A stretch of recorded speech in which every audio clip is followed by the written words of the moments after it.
Heidi and Frank Show, thank you for joining us. Always fun to welcome friend of the show. He's been on several times. Christopher Titus, ladies and gentlemen. Where is he? Get him in here. There he is. Oh, as handsome as ever. I know. Right there. Look at Hey, you guys have been really funny this morning. Really? You're killing me. Wow. Nipstick? I laughed on the way in. I tweeted it out. I laughed. It's a good idea. Good morning, bitches. How's it Good going? morning. It's going great to see you're going to be performing at the Ontario Improv this Okay, so listen. I'm in the room. If I'm going to get up 14 hours before I go to work to whore a show at some club where there's no freeways that go to it, you're not going to give them the wrong freaking town and club. That's all I'm saying. That's why I yelled it and screamed it.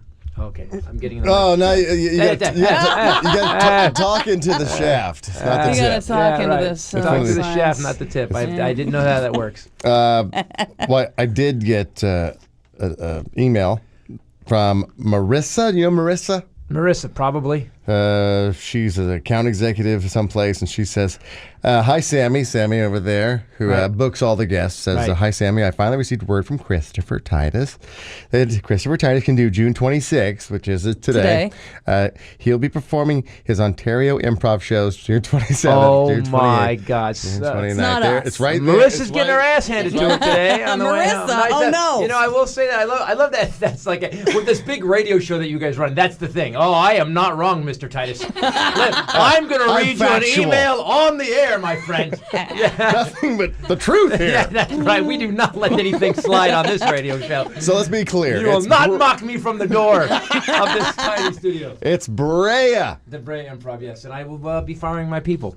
There you go. I fixed that. Well, Look, no, your Marissa. producer's freaking out. With the mic moved Because he's- literally an inch and a half, and he's like, the look on his face was like, Titus, I will kill you right now. He's I will like, stab you in the face. It's all about the sound. Yeah. He knows how to work a Maybe mic. just a little warning with Marissa. We're not looking at anybody Fired. Done. Out. Gone. But she's Zero. probably- No. She's got It's children. I don't- Her number's on this email. I want to call You her know, and the fire her Titus on the air. Empire does not have any chinks in its armor. So it's over today. And the empire keeps growing and growing and growing. I see here that you have a show coming out. You'll be hosting it called Pornography. Pornography, yes. History Channel? Pornography, you can actually leave it on your browser. Can masturbate with an old Ming Dynasty Yes, base or no, something? basically, yeah, you masturbate to Chumley from Pawn Stars, basically. So it's not going to be popular. I don't expect it to be popular. Maybe with certain people. No, they called me and they said, Titus, you want a game show? And I said, no. And then they said, what would it take? And I told them, and they said, okay. And I said, then I'm in and doing a game show. So it's with it's with Rick, Chumley, and Corey. And I got to tell you, man, they've been really. I hate reality stars across the board. I've run into them on radio. Have you guys had them on the radio once in a while? Every now and then, but they're never really that good. You're right. And they bring I've never seen someone from The Bachelor had like a 15-person entourage. It was a bigger entourage than Eddie Griffin had. It was crazy, and they were just obnoxious. And so I was dreading it. I was really dreading working with these guys. And I got to tell you, they were the nicest guys in the world. As a matter of fact, I ended up being the douche. We're doing the show one day, and I kept and they let me wear leather jackets. I'm being myself. I can be as jerky as I want. I don't have to be like a game show. Hi, welcome to the show. I don't have to be like that. Like you guys in the morning. I have to. So, you guys are not that at all. So I'm on the show and I'm complaining because they cutting me off. We were doing like these camera things and they're like, so I'm like, so all right, so the thing we're gonna do next, and they get Titus, hold on, and they kept doing it to me, and I get more. And being a comic who never gets interrupted, I get angrier and angrier. So we're standing there letting fix something, and I'm standing with Rick, Corey, and Chumley, and I'm like, God, man, I try to get a roll going, and they just cut me off in the middle, and Corey just goes. He'll be at the Brea Improv actually, June 27th, 28th, and 29th. Yeah, nice. Thank God. Hey, that was good. I'm glad you're on it. Do that. So then keep it up. I like it. Because if it's a bit, that means maybe people will put asses in seats. There you go. If you turn it into a bit, maybe it'll show. So I like it. So Corey goes. So after I'm whining and bitching, Corey goes, when I was 16, they sent me out to work at my uncle's lumberyard. I used to have to carry 100-pound logs up a hill all day. And then at that moment, like God was laughing at me. One of the assistants walks up and hands me a bottle of water. And I go, and no one brought you water, did they? And he goes, nope. And that's all he said. And I was like, wow, I get the douchebag award for today. He's also really funny. Corey started doing something on the show. We filmed about 10 episodes. They're going to start airing on July 10th. So he starts ripping on me every show. He does it the first time, and I'm a comic, so I slam him. We're on air, we're filming, I slam him twice. Well, then he goes on Instagram and just goes, hey, I need to get Titus. Please send me stuff. So people from another country start pounding jokes in. I walk on the set to the 4th episode, and he goes, "Ladies and gentlemen, that's not really Christopher Titus. Macaulay Culkin just looks like crap." And dude, I lost it. I was holding onto the podium. I was laughing so hard, and so it was really fun. And they were the best guys. So what is the basis of the show? Yeah, first of all, you compete against Corey and Chumley. The competitors I hosted, they compete against Corey and Chumley first, and it's great because those two dug a hole every time for Rick. The contestants were, there's PhDs on the show. It's crazy the people they're getting. And then you have to play against Rick for the second round. And it's a trivia-based show? Trivia and history-based, and because it's on History Channel. And what they're doing is I go to Rick's shop and I get to take stuff out. I get to take like stuff out. Like I got some like Orville Wright letters. I found a medal for the World Cup from Pele's last game, which pissed Rick off to the point where he was like, because they let me go to the get some stuff. It's 4 ounces of gold. They only made 17 of them. It's Pele's last game, and when the guy won it, it was a teacher that beat him. I shouldn't give this up. They're going to call me tomorrow. They're going to call me on the way home. Look, I'm selling a game show. Leave me alone, History Channel. Just whoring a game show for you people. Here's what I'm doing. So what happens is Rick calls the guy over and he goes, "Listen, what you caught that for is not what it's worth. With the World Cup coming up, it's going to be worth a lot more." So he was really cool. They're really nice people. Really, it was really. And so then what happens in the third round? They do a speed round where they do 10 questions in 60 seconds, both sides, and then what happens is they don't know who answered what, but the audience does. So whoever got the most questions, we'll know it, but they're in isolation booths. So then what happens is Rick doesn't want to let his stuff go, so what he does is he has to negotiate with the guy on TV, and it's great because, man, if you were a douche, Rick did not like you. There was this dude that was he was an ice skater. Oh, dude, this guy, he had like 18 grand worth of stuff he'd won. And Rick goes, "All right, man." He goes, "What do you want?" And the guy goes, "Well, you know what I did? I know I did it better than you. I want all 18 grand. And Rick just drops his head and he goes, "I'll give you $250."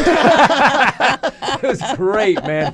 So we're doing that. That's my job for the summer. Yeah. And so what I'm picturing is okay. You're hosting a show, and whoever answers the most questions correctly at the end. Is it like the old Wheel of Fortune where they have all the stuff? It's like, I'll take the ceramic Greyhound for $200. No. You're playing for you're literally there was a 1/10 steam engine that somebody wanted. That's crazy. It was 1/10 size actual steam engine and built. And they have the worth of the steam engine. So if I win that much money, I can take a steam engine home? No, not money. You win the steam engine. I win the actual steam. Yes. And yeah.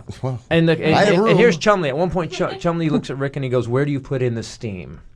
And we all just, it was weird. There was a moment it was like me, Corey, and Rick. Sammy's still wondering. You still wondering, Sammy? So anyways, it was fun. So we've heard that show. Good. It's July 10th. It's going to be on History Channel, and I'm hosting a game show, and my dad is in heaven looking down, going, "Damn it." You could be the next Bob Barker. Did they still call it History Channel? Huh? The History Channel, they still call it History Channel because they were like expanding, to doing more stuff. It's called History. It's called History. History. That's what Vikings is on, right? It's kind of arrogant. Vikings is on History I like that Channel. it's arrogant. History. You watching Vikings? We're not on just History? a channel. History. Yeah. I'm from Viking people, so yeah. Yeah. He knows it. He's lived it. He's lived it. Yeah. And also, your movie that you crowdfunded is being made. We start filming on October 27th. Congratulations. Yeah, that special is awesome. Unit. We start shooting special unit, and I'm excited about it and scared to death because I'm directing it and going to be in it, and it's either going to be. And you wrote it. I wrote it. I'll bring you guys a DVD. If things don't work out, I'll bring you a DVD. Now, when you first came in, you were crowdfunding the project, special unit, and then you didn't quite hit the target, and then you came back in and says, didn't quite hit the target, doing something else, and we got investors. You're welcome. And you said, but the type. Thank you so much. You guys, I will be sending you a kickback check. Thank you so much. But you said it was hard to find investors or people willing to take this chance on special unit because they were like instantly politically incorrect, and because you have people don't Brad Williams. Brad Williams is in it, Michael Ronan is in it, Deborah Carrington, who was she was in Total Recall. I'm going to put Chris Fonseca in it. Do you know Chris Fonseca? No, what's the disability? From Chelsea Lately.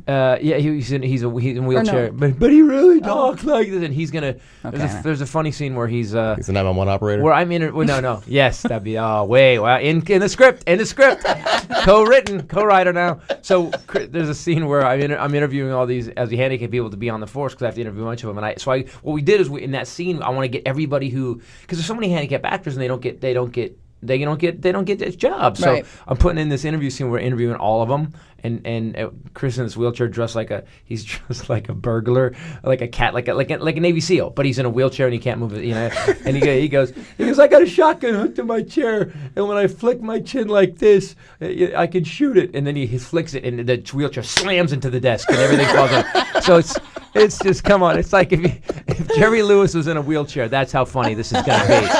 That's how funny this is gonna be. And people going, oh, it's so politically incorrect. I go, nah, the only way you can change people's minds about things is, and Everlast is writing a song. Actually, I wrote a song, and Everlast, Everlast, the artist. Yeah, of course. He's actually doing music for a song that I wrote right now for the movie. And I gotta tell you, man, it's one of those. It's one of those things that people, it sounds so wrong, but it's going to be so right. And we're going to really offend some people. And if we get some protests, good. Yeah, that's a good thing. Yeah, and who's going to protest it? Not going to be disabled people because they're in the movie. All of them. Yeah. Just people that work in the organizations that need to keep handicapped people down. Yeah, I'm so offended. You paid me a paycheck. I got to be in a big Hollywood movie. You can't. Every time they bring a handicapped person, I think we talked about this. Every time you bring a handicapped person to a protest, it doesn't last very long anyway. No justice, no peace. No justice, no peace. We want pizza. That's how pretty much it goes. They just forget. They don't stay focused. Did you see the video, a viral video going out right now, I guess a couple months ago, where they plugged a guy in to a computer, like he actually has the plug in the top of his head, and has electrodes on his forearm, and the guy's been paralyzed from the neck down or something for a very long time. He can't move his arms, and they hooked it up to a computer chip, and so he's plugged into it, and now he can think and move his hand. Not cool. That's the computer's helping him move his hand? Yeah, it just reads his us thought. Thinking and moving our hands, we just don't think about it, but he can actually say, think, move his hand, and he can now move his hand. And they tried it for the first time. Wow, I love that. Well, they gave you the basic. You got to have the basic. Right, that's what I said. And guess where it went? That's the first thing. Dying to do Literally. this. Yeah. We the observation booth. We have doctors from around the world watching this man. His hand is alive. What is he doing? Oh my God! Oh my God! Oh my God! Turn it in. Close the curtain. Give him a moment. What is it flashing? Vaseline is flashing on the screen. Oh my God! It's connected. Oh my God! I thought the rudest part was when everyone started applauding him. It's I was like, look what we can do. Yeah. That's nice, great. barely moving your Hey, fingers. feel all cocky. Feel cocky, huh? How's that? Yeah, very Not good. even really trying. Above my head. Look at that. And then he flipped. Look, I turned it around. He flipped them off, which is cool. yeah. Touche, they say. Touche. Oh, good stuff. Go see Christopher Titus. He's going to be at the Brea Improv. Improv. New show, Angry Pursuit of Happiness. We're going to film this. We're filming this in September in Santa Barbara. So this is the best show I've ever done. We just did three theater shows this weekend, 3 standing ovations. Yeah, so I'm having a good life right now. Well, see, now I don't know how to handle it. Now, if you don't get a standing ovation, you've gotten 3 in a row. You know what's weird? You have to get it. Every time I do a show, I get to a place where that's when I know it's getting ready to tape. Is when I'll start getting standing ovations.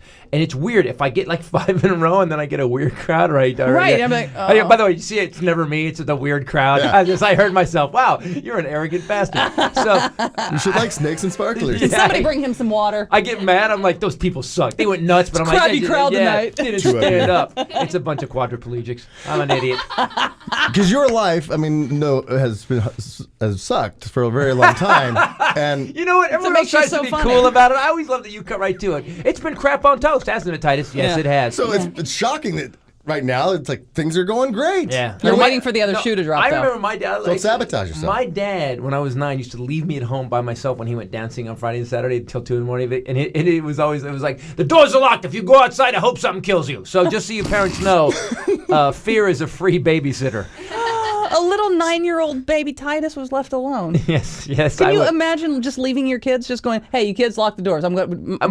Yes, I can imagine it because I lived it. I was a latchkey kid. From the time I was 7 or 8. I was just, there was no babysitter. My dad couldn't afford it. He was working, so they used the high-tech security of a key on a shoestring. Right. So no one was getting that. Right. From the 9-year-old child. Tuck it in your do little you think shirt. that fear? Even though some of the things he said were out there a little bit, do you think the fear actually did build you and help you to survive? Oh yeah. I'm doing it to my kids now too. Yeah. Yeah. What crazy thing have you said to your kids? My kids they're driving. They're starting to drive cars. I bought a dune buggy. I found a Myers-Manx dune buggy, and they're I started driving at 9, so they're driving now. They're starting to drive a stick shift. Not on the street. Not yet. Not but as just far, teaching them. as far as Child Protective Services knows. And then and they ride motorcycles. My son, when he was wakeboarding, I did stuff every weekend. My dad. my dad took us wakeboarding, snowboarding every weekend. And not because he won't take us, because there's women there and daddy's getting laid. And you better act cute. That's pretty much, that's how it was. So I learned to be cute on cue. So, your son is so cute. Isn't he? Come here. Did your dad ever tell you about like the people? You got nipstick? That was, by the way. Dude, I laughed hard on the way in. I thought that was funny. And shocked at how fast you were. Like most know, I do a lot of radio, not because of you, because there's so many guys that you're like, you should be a comic sometimes. Oh no, I could never do that. I mean, this is my realm. I don't. The stand-up. I have so much respect for you guys. Oh my god! And being able to do what you do. Like if you handed me a microphone on a stage and you're like, "Can you do 10 minutes?" I'd be like, "I don't." Hey everybody. 10 minutes. I can do 10 minutes on a treadmill. Nice. Did your dad ever talk to you about the stranger danger, like how to keep you from, like, if somebody was like, "Hey, come over and look at the puppies"? Did he ever punch him in the nuts? Pretty much. Punch him in the nuts? That was the entire conversation. Someone grabs you, someone touches you. It was knees, nuts, eyes. Pretty much. And that was it. That was the entire talk. So I was talking to my buddy the other day, and we both have kids, and I was like, so how did you tell your? Because he said there was a guy driving down the road, and so he had to have a discussion. But he told me what his dad said to him, and he's like, if you ever have somebody who wants you to come over to the car, don't go to the car because he's going to stick a knife up your ass. And I was like, that'd keep you from going to the car. I was like, wow. I love that that's the base level psycho. Yeah, it's like, don't even go to the car. He's like, and it worked. And no, he's going to tell his kid, and he'll tell his kid. I mean, it's a little out there, but that fear, if you're going to remember that, you have to shock your kid into not going up to people's cars and touching puppies and having suckers. There's a point when they get a little older where you just, I use dad face, and every once in a while, my worst voice is, and they're not listening to, which is good because I don't want them to know this. So they'll get in trouble, right, and do something crazy, and then I just go, and I'll yell one thing. When I yell, there's a certain level of trouble. When I go, listen, here's how it's gonna go now. I go, because right now what you just did will never, never, never live in this house. As a matter of fact, I want you to sit down right now. Don't you move. Don't move. Damn it! And then my God! I was like, so you bring it way down, and then you parents bring it way down, and then one more big one, and then literally their adrenal gland just I got pulls. a little chill. Yeah, and my son. Again, the hard part is not to laugh. The hard part is to do it, scare the hell out of them, and then then pop them, and then they're just like, don't hit them, but I mean just You're right. don't pop them, people. Titus is not Titus is. But it scares them a little bit, and they have that residual adrenal fear, which is, And then they just learn the look. And you don't think about the therapy it's going to cost them later, because it's their money, not your money. It's so funny. Somebody yelling is not as scary as that super calm, that voice. And you're I like, only use it, what the hell's happening? And I only use it for lying. And if they've done something where they could get really hurt, then I get dead. Oh, it's so good. Thank you, Christopher. And my wife doesn't go for it at all. She doesn't like when you do that. What the hell, would you speak up? There's no... Two totally different parenting styles. Yeah. Brea.improv.com for the tickets. Go see him this Friday, Saturday, and Sunday at Titus Nation on Twitter.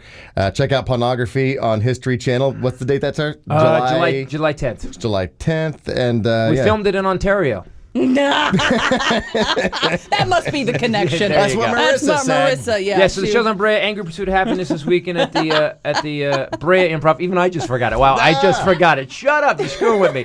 Guys, thanks for having me on. You guys are the best. We love you, Christopher. We'll be right back. That was just a little sample of the Heidi and Frank Show on 95.5 KLOS. Now, to get the show in its entirety, on demand, and if you want to watch the show, we webcast it every day, all you have to do is go to HeidiandFrank.com and become a premium package member. Do it right now.